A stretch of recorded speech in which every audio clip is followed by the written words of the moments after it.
तोहरे नावे रही दू चार काठा आ दोनों ईटा भाटा तो कैसे संगे ऐसे पूरा फूल दे ना चाहे डका पड़े नहीं दे हमको दरहेज पर कमेज पर सुनो है लगेज पर बाकी 2000 लेके आइलू हुए स्टेज पर आधे हम कतना तो आ जाइबू सेज पर।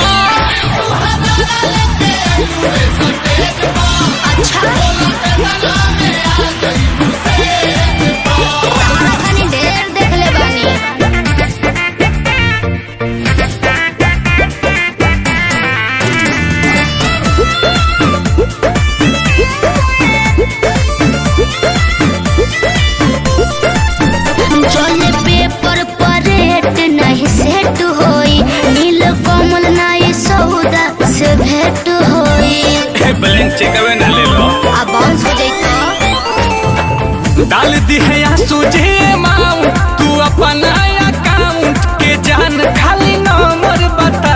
अच्छा अब ये स्कैन करी तो बोले जे बाड़ू गोतावा वाले घोड़ी के बारे कोड तू दिखावा पेटीएम के गूगल पे नजर पड़ता हर हमरा नोनो भेज पा पहलेज पा कातिल इमेज पा 2000 लेके आइलू हुए स्टेज पर आधे हम कतना तो आ जाइबू सेज पर।